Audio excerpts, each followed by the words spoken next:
What's up YouTube? For this video, let's talk about these sneakers right here, and these are the Air Max 90s, the Gore-Tex version in the bright crimson colorway. I had to do a full video on these because these are definitely one of my go-tos for this upcoming spring. So you know the routine. For this video, I'll talk about a couple of pros and cons after having breaking these in for a little bit. We'll talk about sizing and fit. I'll show you how I plan on styling these sneakers, and at the end, I'll give my overall thoughts. So with that being said, let's get into it. Alright, so first off, this sneaker is arguably one of the best sneakers to own this spring for 3 reasons. Reason number 1, it's an Air Max 90, which is such a classic silhouette that you can never go wrong with. Reason number 2, this pertains to this colorway in particular, but the bright hits of crimson, or I guess infrared, they're just so vibrant and it's just perfect for the spring.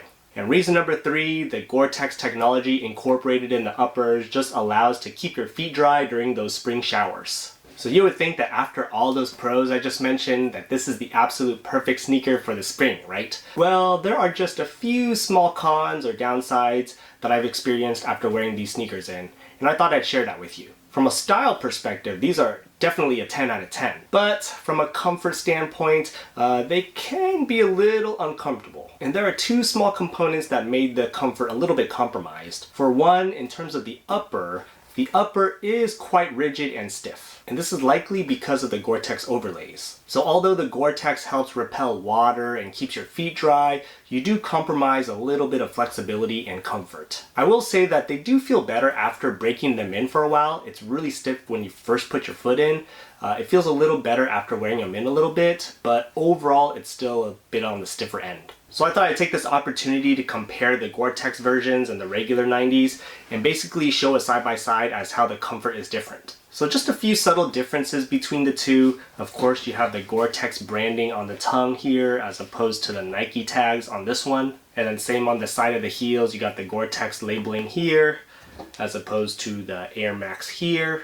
But from an upper and comfort standpoint, the Gore-Tex version has these overlays of like leather and synthetic textile type of material, whereas the regular Air Max 90s have a much more soft mesh material through the toe box, the uppers. It just feels a lot more soft and flexible on these. Another small but kind of noticeable difference from a comfort standpoint is regarding the midsoles. You don't notice this until you really have the 2 pairs up close, but the angulation of the midsoles are a little bit different. Here on the Gore-Tex version, for some reason, the heel part right here sits a lot lower to the ground.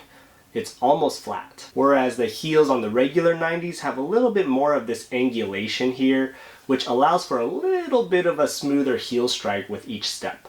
Same goes for the forefoot of the shoe, where the Gore-Tex version, the angulation on the forefoot is a little lower to the ground. And then you can see here on the regular 90s, it has a little bit more of a step off right here.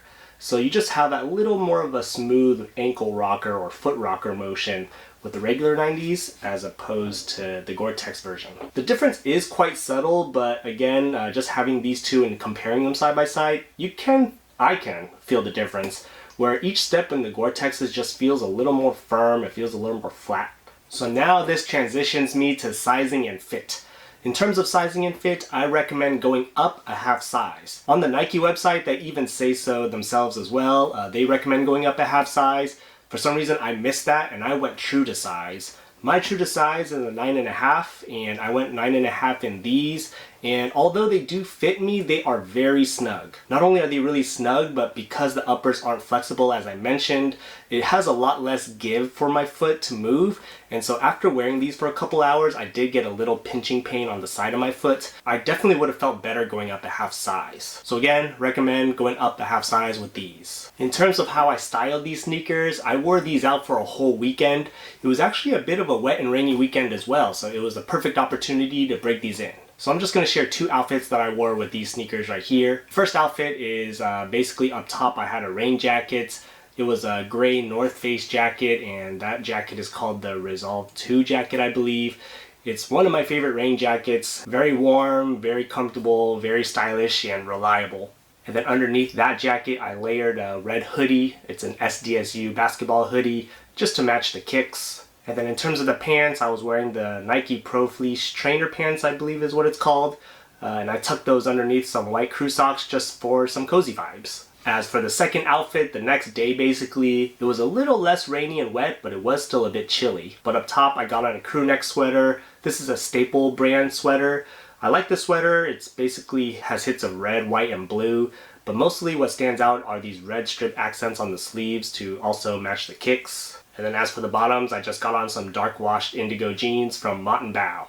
So all in all, I really do like this sneaker.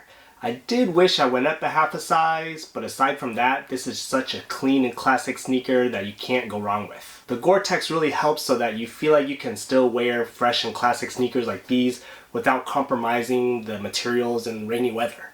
But I'd love to hear your thoughts in the comments below. What are your thoughts on this sneaker in general? Are you a fan of incorporating Gore-Tex into classic sneakers like these? Sound off in the comments below. If you made it this far in the video, please do me a huge favor, hit that like button, it'll help me out a lot.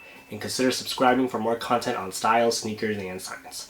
While you're at it, check out my other related videos here or here. Otherwise, thanks for watching, and I'll see you next time. Peace.